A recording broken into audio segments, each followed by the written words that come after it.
E aí pessoal, tudo bem? Bom, hoje em Eletrotécnica CA eu vou analisar um circuito RL série fazendo uma simulação e também vou analisar o resultado por diagrama fasorial. Vamos lá? Para a simulação aqui do circuito eu vou utilizar o Electric Circuit Studio. Eu já fiz alguns vídeos anteriores sobre este simulador. É um excelente simulador utilizado aí, como aplicativo aí dos smartphones com o sistema operacional Android. Eu já tenho salvo aqui o meu arquivo, então eu vou abrir o meu arquivo, circuito RL. Bom, o meu circuito em série, RL aqui, é composto por uma fonte, um resistor e um indutor. Para medições aqui no meu circuito, eu estou utilizando um amperímetro e um voltímetro em paralelo com cada um dos meus elementos, ou seja, eu tenho um voltímetro medindo a tensão na fonte, um voltímetro medindo a tensão no resistor e um voltímetro medindo aqui a tensão no meu indutor. Eu vou utilizar aqui a simulação do modo transiente, ou seja, eu quero simplesmente analisar qual é o valor que os meus instrumentos irão me apresentar.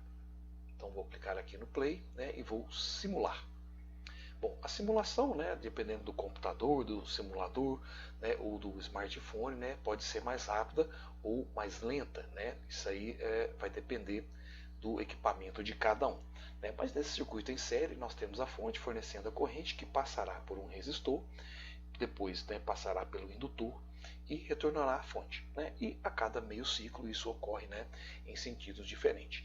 Bom, então aqui eu já tenho meu circuito estabilizado, onde eu obtive, como medição dos meus instrumentos, um valor de tensão na fonte de 127,2, um valor de tensão no meu resistor de 79,74 volts e o valor de tensão no meu indutor com o valor de 99,19 volts. Eu poderia fazer aqui uma análise com análise AC, para verificar o comportamento da forma de onda, verificar atraso, avanço, mas eu vou utilizar aqui o valor desses instrumentos para poder chegar à defasagem da tensão e corrente neste circuito RL série. Vamos lá? Bom, vamos proceder aqui ao cálculo dos ângulos e defasagens. Se você utilizar um simulador que possibilite você verificar as marcações ao longo do tempo, utilizando cursores, você consegue facilmente identificar as defasagens. O Electric Circuit Studio ele não permite esse tipo de análise, apesar de promover uma análise com as formas de onda, você não consegue visualizar a defasagem entre os sinais. Bom, então eu vou utilizar aqui os valores que eu obtive através dos meus voltímetros para obter então essas defasagens. Então eu tenho que considerar inicialmente que a fase da impedância ela vai ser obtida aqui pela tangente a menos 1, a tangente inversa ou arco tangente da tensão no indutor dividido pela tensão no resistor. Então pegamos aqui os valores obtidos aqui nos voltímetros e calculando aí, utilizando uma calculadora científica, chegamos aí que a fase da impedância, o que eu estou chamando aqui de θz, está no ângulo de 51,42.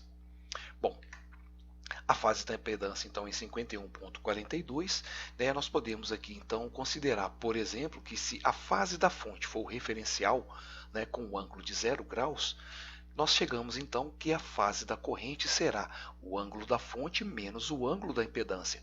E se a fonte for 0 graus, então a fase da corrente será o ângulo oposto simétrico ao ângulo da impedância. Neste caso aqui então, o ângulo da corrente fica então definido por menos 51,42. Essa análise é válida para o circuito RL série, RC série, e desde que você considere que a fonte vai ser o referencial estando em 0 graus. Então você chega aqui que a fase da corrente ela está oposta à fase da impedância. Bom, já que a fase da corrente foi obtida com menos 51,42, um resistor ele sempre está em fase com a corrente. A tensão do resistor está em fase com a corrente. Logo, a fase da tensão no resistor será exatamente igual à fase da corrente. Então, a fase da tensão será de também menos 51,42. Já no indutor, nós temos que a fase da corrente, né, ela está junto mais 90 graus para obtermos, né, a fase da tensão, ou seja, a tensão está adiantada, né, em 90 graus, a corrente está atrasada no indutor. Então, com isso, né, a fase da tensão no indutor será obtida aqui, né, da soma da fase da corrente mais 90 graus, né, o mais J, né, e aí nós obtemos aqui então um ângulo de 38,8, né, para a fase da tensão no indutor. Então, em resumo, a fonte está em 0 graus, a corrente está em menos 51, a tensão no resistor está em menos 51 e a tensão no indutor está em 38,8. Esses ângulos serão interessantes para que eu possa fazer a análise e a representação no diagrama fasorial. Eu vou analisar os resultados desse circuito utilizando aqui a análise por diagrama fasorial.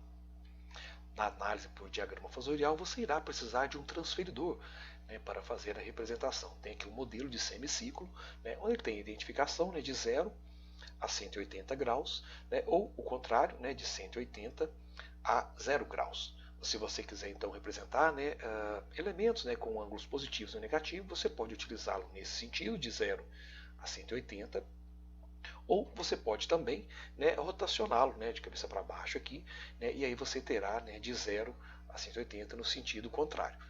Em eletricidade, nós trabalhamos muito com ângulos positivos e negativos, então você não terá a identificação direta em um transferidor com essas marcações, mas você pode, né, entender que no sentido horário, né, você terá ângulos negativos e no sentido anti-horário você terá ângulos positivos. Este outro modelo é similar ao primeiro, né, com o diferencial de ter aqui também uma régua, né, facilitando aí a hora que você for traçar, né, o comprimento total aí, né, do seu ângulo que estiver sendo da sua reta, da sua tensão, corrente, né, que vai estar representado em um determinado ângulo aí. Este outro modelo, né, é o modelo de 360 graus, né, ele tem muita informação, ele é extremamente carregado de números, né? Às vezes até o aluno se confunde na hora de fazer a representação, né? Ele tem na marcação interna, né, de 0 até 360, né? Externamente ele junta informações de meio ciclo, né, que é de 0 a 180, né, e completa aqui de 190 a 350, que seria, né, o 360 graus aqui igual ao zero. Mas também, né, com tensões positivas, né, e negativas, você também pode se confundir um pouco. Bom, pensando nisso, né, é que eu peguei um desses modelos aí e fiz um arquivo aqui, né, para facilitar o entendimento na análise por diagrama fasorial. Neste modelo que eu criei aqui, né, eu utilizo, né, de 0 até 180, né, com os ângulos positivos, e no sentido horário de 0, né, a menos 180, ou o mesmo valor de 180, né, porque menos 180 e 180 ficam exatamente no mesmo ponto, é só uma questão de referencial do sentido de rotação. Entretanto, né, principalmente para representações de circuitos capacitivos, indutivos, né, fator de potência, né, você irá precisar, né, representar valores de 0 a 90 positivo e de 0 a 90 negativo. Então eu prefiro utilizar este modelo porque eu acredito que ele facilita o entendimento, né, na hora de você fazer a representação nos diagramas fasoriais. Eu vou deixar aí no link da descrição, né, para você fazer o download, caso você queira utilizar este modelo também. Tem aqui o meu modelo de transferidor que eu vou utilizar para a minha representação aqui, né, do diagrama fasorial. Meu circuito RL. E eu tenho aqui, né, meus dados, né, para a fonte 127,2 volts no ângulo de 0 graus, para o resistor uma tensão de 79 com um ângulo de menos 51 e para o indutor uma tensão de 99 com um ângulo de 38,8 graus.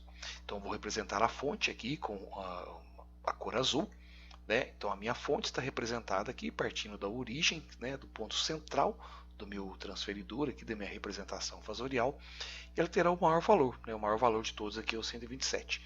Né? Então estou utilizando todo o meu espaço do transferidor aqui. Então aqui seria o equivalente ao valor da minha fonte.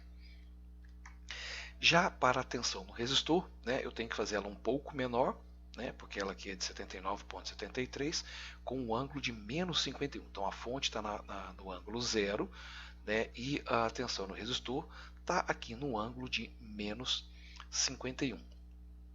Já para a tensão aqui do indutor, né, eu vou colocar ela um pouquinho maior, né, do que a tensão do resistor. Observe que aqui eu ultrapassei essa parte aqui do meu meu transferidor, do meu gráfico, né, com um valor aqui de aproximadamente 99 volts no ângulo de 38,8. Bom, se você observar, nós temos aqui, né, 38 para cima e 51 para baixo. Se você somar esses dois valores, né, ao todo você terá então 90 graus. E se você traçar, né, paralela com a sua marcação da tensão no resistor e uma paralela com a tensão do seu indutor, você irá formar aqui um quadrado, né, um retângulo. E aí, né, você terá, na verdade, né, uma diagonal preenchida aqui pela tensão da fonte. Então nós temos, né, um triângulo retângulo que vai ser formado pela tensão do resistor, uma tensão do indutor e também com a tensão da fonte. A fonte em 0, o resistor em menos 51, o indutor em 38,8. Formaremos aqui então um ângulo de 90 graus entre a tensão do resistor e a tensão do indutor.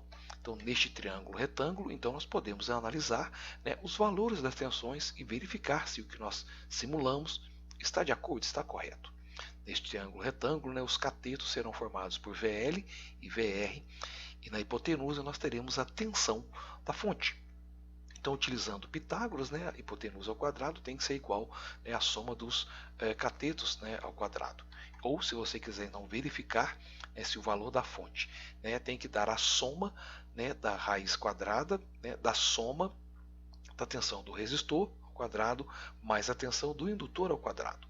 Então, pegando aqui e substituindo os valores, né, elevando 79, né, que é a tensão do resistor, mais 99, que é a tensão do indutor ao quadrado, né, e tirando aqui a raiz quadrada, nós obtemos aqui 127,277, ou seja, o valor, né, basicamente que você utilizou para a simulação de sua fonte. Né? Então, com isso, né, nós fizemos aqui a representação fasorial e conseguimos comprovar que a soma da tensão ao quadrado do resistor mais a soma da tensão ao quadrado do indutor, tirando, né, a raiz, você obtém exatamente a fonte de alimentação. Né? Isso aqui é comprovado pela lei de Kirchhoff, né, em que, né, a tensão da fonte, né, do circuito de uma única malha tem que ser igual à soma das tensões dividida pelos seus elementos. Bom, galera, com relação aí ao circuito RL série, né, nessa simulação e análise aí por diagrama fasorial, era isso que eu queria mostrar para vocês. Que todos estejam bem, forte abraço a todos e até o próximo vídeo, pessoal.